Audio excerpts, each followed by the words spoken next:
Hi po! Ayan.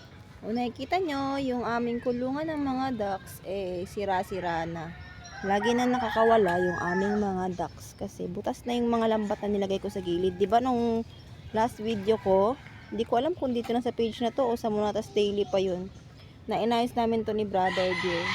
So ngayon, ayusin uli namin kasi lalakihan namin, mag-extend kami dito kasi papisa na naman yung 14 na eggs.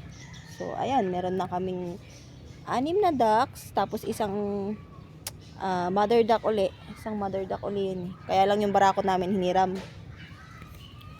So, kailangan namin lakihan yung yung kulungan nila para dun sa susunod na mapipisa na 14 na eggs. So, samahan niyo po ako. Hello, hi mga Nay! Thank you for being here with me again. Nox English. Anyway, napakatagal na ng video na to sa gallery ko. Pero dahil ayaw ko nga maglaktaw-laktaw ng mga pangyayari, kailangan ko nga i-post to ng sunod-sunod, di bali ng late, basta updated kayo, di ba? Ano daw? Late tapos updated? Medyo magulo ka sa part na yun, Day. Anyway, dahil nga lagalag na yung aming mga ducks, kailangan na nga ayusin ang kanilang kulungan. Kaya ito't inumpisan ko na nga tanggalin yung ginawa namin ni Brother Dear noong nakaraan. At dahil medyo matagal na nga tong mga lambat dito, medyo nahirapan nga akong tanggalin kasi nakabaon na siya sa lupa. Pero carry lang, ang importante maayos nga siya.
matagal nga nakatiwangwang at hindi tumaasikaso ay natambak na nga rin yung mga dahon. Hindi rin kasi maayos yung pagkakagawa ko ng bubong nito nung una. Gawa ng minadali ko nga lang din siyang ilagay. Pero ngayon naaayusin na, iaayusin ko na nga rin yung pagkakagawa ng bubong niya para medyo matagal nga siyang masira. Anyway, sa ngayon ay ang nagawa ko lang muna ay yung pagbabaklas. Sa part na naman yung pag-ayos nito. Maraming salamat sa'yo at nakaabot ka sa part na to ng video ko. Hanggang sa susunod po. Thank you for watching.